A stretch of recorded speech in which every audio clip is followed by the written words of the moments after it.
好，国际大新闻哦，接下来要看到的是习近平即将率领400人要访问印度了。在这个时候，我们看到印度狂买俄罗斯的石油，并且加速去美元化。有一个说法，中俄印现在强联手要一起抗美吗？另外，习近平在会前有关于这个川习会前，中国是不是先把牌都给凑齐了呢？今天我们会做深度的剖析。好。再来看到是川普可能没有想到的是，一边打中国，一边制裁印度，一边他封锁俄罗斯的这个各种的石油结算等等，恐怕会让美国没有办法承受了。因为最新消息来看到，中国国家主席习近平睽违7年，即将在9月12、13会出席印度新德里这边举办的金砖国家峰会。特别注意到的是，这一次的代表团比上一次，也就是7年前增加了1倍，从200人直接变成了400人，直接翻倍哦。那么这个消息曝光之后呢，我们看到的是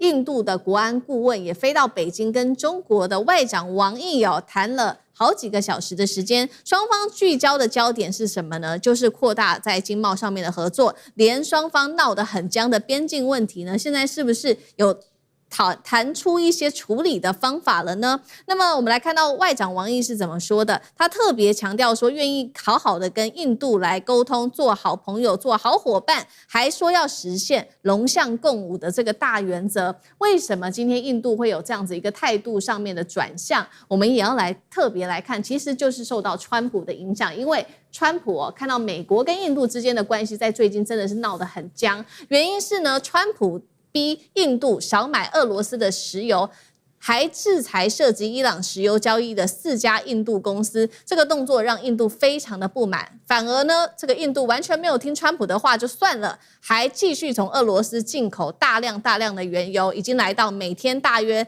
270万桶了。不只是在产业上面跟俄罗斯买油，在政治上面，在外交上面，我们看到普丁先前近期才跟印度外长苏杰生来见面，双方针对的能源、核能、化肥、经贸继续来谈加强合作。再加上这一次金砖会议即将登场了，现在看起来会有3位这个重要的全球领袖会聚在一起，除了莫迪之外，还有刚刚我们说的习近平主席，跟现在说普丁也有可能来出席这一场金砖会议。所以今天节目一开始先请教汉庭一边是我们看到中国跟印度说的要龙象共舞，另外一方面俄罗斯跟印度的关系现在也在加强了。有一个说法是中俄印强联手的一个态势已经越来越明显了吗？汉庭怎么解读？川普本来想要用关税把印度按在地上摩擦，没想到却把新德里一把推进了北京和莫斯科的怀抱。近期呢，大陆跟印度的互动其实有3个非常确定的方面。第一个，边界的磋商机制全面恢复；第二，双方的直航也全面恢复，空中桥梁重新架起来；第三，中印的贸易额又创新高，大陆重新成为印度第1大贸易伙伴。所以在昨天8月25号的第25次特别代表会，王毅就说了一句很有战略分量的话，他说要把边界问题置于双边关系的适当位置，坚持向前走，不停滞，不倒退，不偏航。这啥意思呢？就边界问题，咱们继续谈，对吧？但谈归谈，但是我们双方这10亿的人口大国还是要一起赚钱，对吧？那谈归谈，但是这个该赚钱的事情也不能分歧也不能因为这些小事而耽搁了整个合作的大事。那印度为什么态度会放软呢？也有3个巴掌把莫迪给打醒了。第一个，就美国的关税大棒从来没停过。那川普说，对吧？关税要降也可以啊，但是呢，这个每一颗糖，套句话都叫做糖衣毒药啊！你要停买俄罗斯的石油啊，你要买5000亿美国的货啊，你要开放什么农产品市场啊？那莫迪想一想，这个好像也不划算啊！而第2个巴掌就是大陆的稀土就把莫迪打得痛啊！就从去年开始，大陆就对于7类的中重稀土实施出口许可管制。印度也深受其害所以导致印度当时全国的汽车生产线告急，那一定要跟大陆关系好一点。再来第3，那美国不断要求不能买俄罗斯的石油，那印度怎么可能听你的话？那我就需要俄罗斯的石油它便宜就好对吧？你怎么能管我呢？所以川普想要用关税让印度贵，结果印度就用缓和中印关系告诉美国，我还有别的选择。川普要制裁俄罗斯让俄罗斯垮。那俄罗斯呢就加强跟印度之间的合作，告诉美国，我也还有别的市场。川普要用脱钩啊来让中国大陆痛，那大陆呢就搞龙象共舞，也告诉美国，我们朋友圈其实还挺宽。所以川普的美国优先正逐渐变成美国孤立啊。你看川普呢对大陆挥舞关税大棒啊，大陆呢又转身拥抱巴西啊，美国大豆变成美国赔钱货。对印度呢川普也是逼着莫迪要签停买俄罗斯石油，结果伊朗战争一打自己呢受不了了，也给他豁免权。对俄罗斯也一样制裁大棒挥了4年，结果俄罗斯的油照样卖，卢布照样稳。普丁还去莫斯科普丁呢照样去见了各个国家的这个领导人啊、外交部长啊。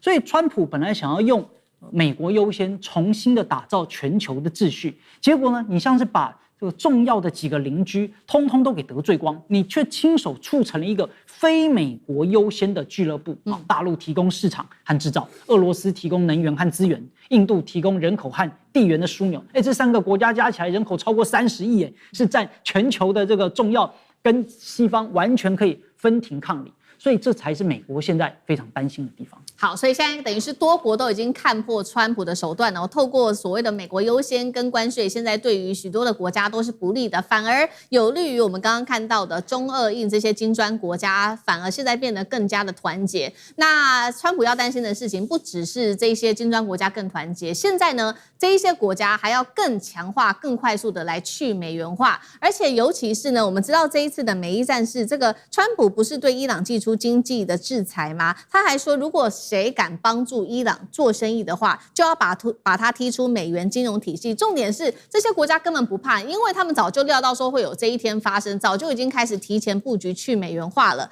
我们来看到最新数据，金砖国家内部贸易只有35%是使用美元计价的现在，那么高达65%的贸易已经都不再用美元计算了，用的是什么呢？就是当地的本币结算，包括人民币啊、卢布啊、卢比等等哦。那么各国的央行啊、数位货币跟支付系统也早就已经提议说，赶快把它串起来吧，早早的去美元化，对大家都比较有利，是这样吗？干哥怎么看？因为金砖成员国其实不是现在才在去美元化，它4年前，2022年他们就已经开始了，就是逐步。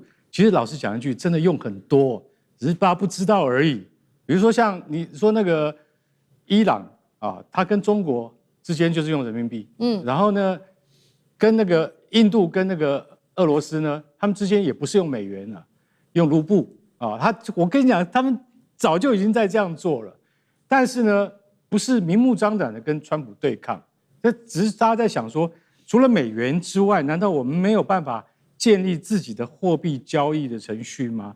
因为美元总是强势的，你在碰到美元的时候，任何货币你都要低头的。所以坦白讲，美国今天为什么会是世界最强？在一部分上面，美元的强势也造就了这些结果。所以像金砖原始成员国，俄罗斯、中国、印度、南非等等这几个国家，他们其实一直在做了。那中国它其实在2024年，它就已经建立了特殊的合约机制，它简化伙伴使用国就是说我们可以用当地的货币来支付对不对？那像大家知不知道，伊朗为什么能够活到现在？伊朗每天送50万桶原油给北京然后油怎么出去对不对？油怎么出去？当然是我们伊朗放行你这些船要送去这个中国的油轮先出去然后呢，到了公海上面再转为由中国自己本身的油轮载回去，每天50万桶。所以，而且我跟你讲，伊朗在收到钱了以后又不是汇回给伊朗的银行体系，美国马上查得到，制裁不是 IRGC 就是革命卫队，又用空投公司弄到卡达去弄到科威特去，弄到很多地方去。所以美国到现在为止没有办法真正制裁伊朗。其实华尔街专家已经讲了，要制裁伊朗，要让伊朗没有活路，是不是？只有一条路，制裁中国国家人民银行。你敢吗？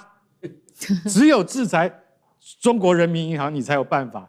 我跟你讲，到现在为止贝森特也不敢拿他现在只说，我最近我们发现了一家国际大型金融机构可能牵涉让伊朗洗钱那不叫洗钱他们讲的洗钱，那个叫伊朗把自己石油的利益再转到自己国内来，但是要规避美国的制裁。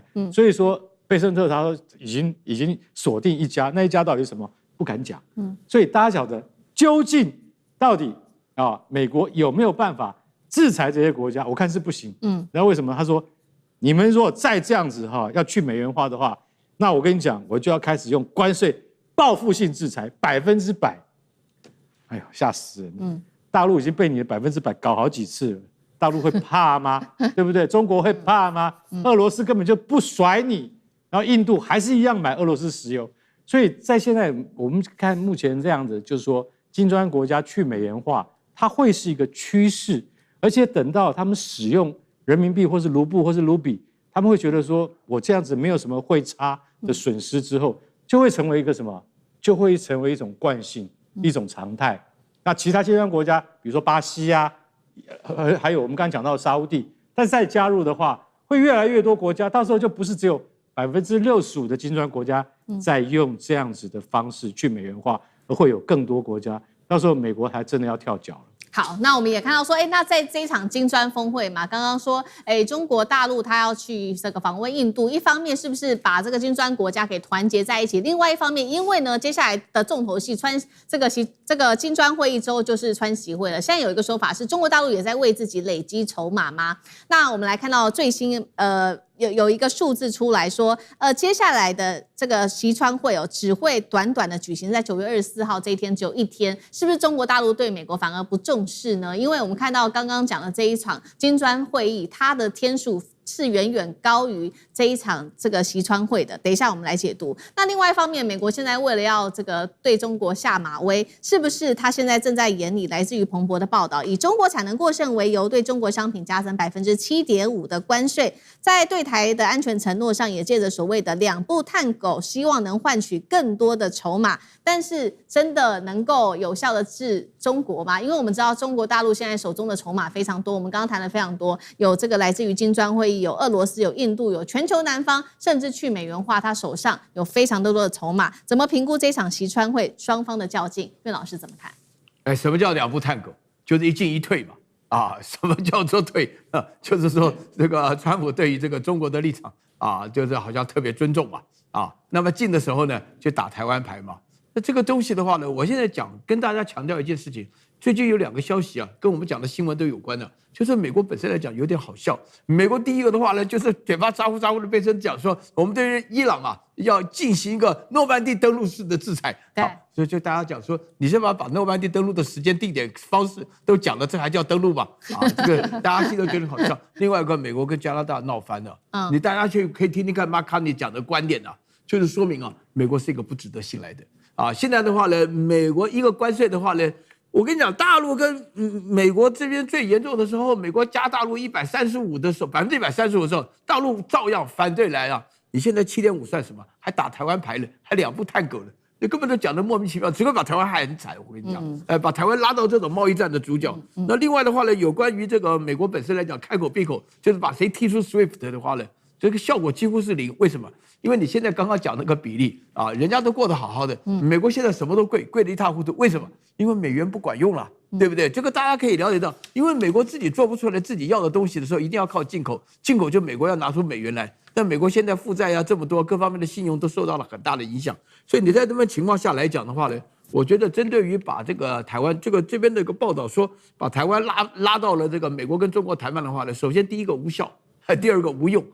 第三个的话是展现川普的无能，没有别的招了，对不对？你在这种无效、无能又无用的情况下来讲的话呢，这个只会说明一件事情，因为请大家稍微注意一下，俄罗斯加印度加中国合起来是世界1半的人口对，30亿对不对？那不要说伊朗也有8、9千万的人口那么这个合起来的话呢，加上金砖国家里面主要的就是人口再加上资源。人口的话呢是未来发展的动力，那资源的话呢是这个动力当中所需要的消耗的一个部分。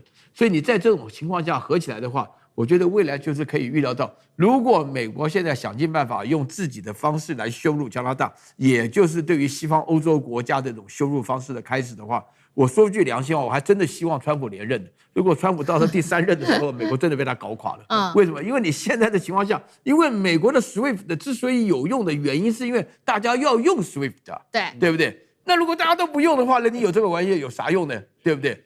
啊，那所以在这种情况下，美国是不是自己一步一步的走向自己的死亡？我真的不知道。好，谢谢苑老师。那我们休息一下，马上回来。观众朋友们，我们要开会员频道啦！因应呢美中、中东还有印太的乱局，你看到的是新闻，我们看到的是背后谁在操控这个世界。加入会员可以取得独家视角的通行证，你将优先取得更深的观点判读，包括了核心真相分析、历史脉络拆解、局势推演逻辑。同时解锁会员勋章、优先互动权、问题解析、幕后花絮，支持我们制作高品质的影片。点击下方的加入键，一起成为战友吧！我们会员频道见。